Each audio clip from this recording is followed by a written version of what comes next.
Dans cette vidéo, je vais vous parler du livre de Jérôme Ferrari, Où j'ai laissé mon âme. Ce livre m'a extrêmement bouleversée puisqu'il s'agit d'un livre sur la guerre d'Algérie qui revient notamment sur la torture. Ce que j'ai particulièrement aimé dans ce livre, c'est qu'il en dit plus sur un de ses romans qui a été publié après celui-ci, Le Sermon sur la chute de Rome, dont je vous ai déjà parlé dans une vidéo, qui a reçu le prix Goncourt. Dans ce texte, l'auteur dresse déjà de nombreux portraits que l'on retrouve dans ce livre, et ce que j'ai particulièrement aimé, c'est de retrouver ces personnages. Alors je ne savais pas que les deux livres se suivaient, j'ai découvert ça et ça c'est quelque chose qui m'a vraiment surprise. Ce texte est construit en plusieurs parties. Dans une première partie, il revient sur une sorte de lettre envoyée à un capitaine d'une personne qui a travaillé sous ses ordres et qui semble complètement désillusionnée sur son rapport avec son capitaine. Ce livre est dur à lire puisqu'il revient sur des scènes de torture. Ça me fait d'ailleurs penser au livre Les Spectres d'Alger de Vincent Ejarque, qui a été publié à l'occasion des 60 ans des accords d'Évian et qui revient sur l'OAS. Dans ce texte, il est question d'OAS et de la fracture entre plusieurs membres de l'armée française. D'un côté, il y a ceux qui ne veulent pas quitter l'Algérie et qui se sentent trahis par le général de Gaulle.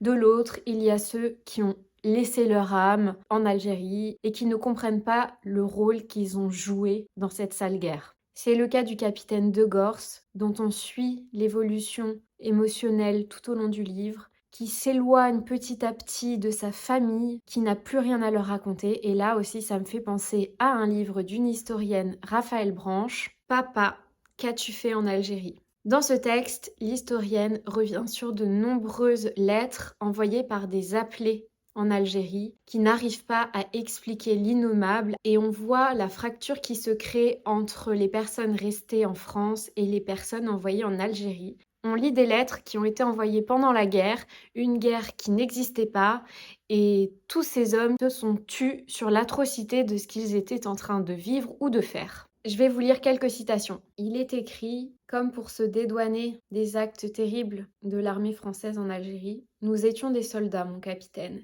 Il ne nous appartenait pas de choisir de quelle façon faire la guerre.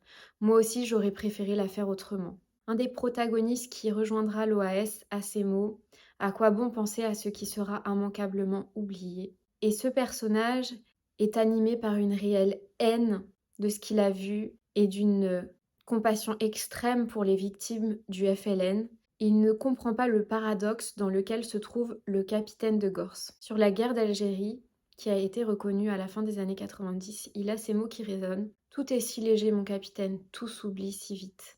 Le sang des nôtres et le sang que nous avons répandu ont été depuis effacés par un sang nouveau, qui sera bientôt effacé à son tour. Il dit « Le monde a toujours été prodigue d'hommes comme vous et aucune victime n'a jamais eu le moindre mal à se transformer en bourreau, au plus petit changement de circonstances. » Ces mots me font penser à Éducation européenne de Romain Gary. Nous avons reçu l'enseignement du monde, nous avons écouté sa leçon éternelle et brutale, et nous avons été, vous et moi, les instruments de son impitoyable pédagogie.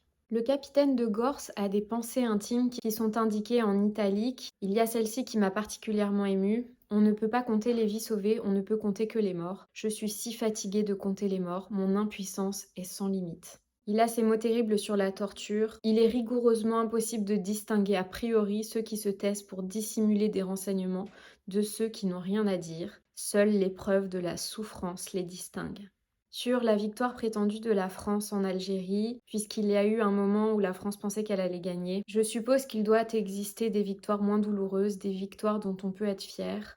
Eh bien, mettons que celle-ci n'en est pas une, et j'aurais personnellement préféré ne pas y avoir participé, car il est des actions dont l'âme d'un homme ne peut pas se remettre. Ce qui est terrible dans ce livre, c'est qu'il est question de torture, mais que le personnage principal, le capitaine de Gors, qui torture des personnes, que ce soit psychologiquement ou physiquement, est torturé lui-même à cause du rôle qui lui est assigné par l'armée française. Et s'il a toujours défendu ses actions en Algérie, il n'a jamais été en accord avec celle-ci, et sur les actes de barbarie de l'armée française sur la population algérienne. Voilà pour cette lecture, je vous souhaite à tous de belles découvertes et je vous dis à bientôt pour une prochaine vidéo.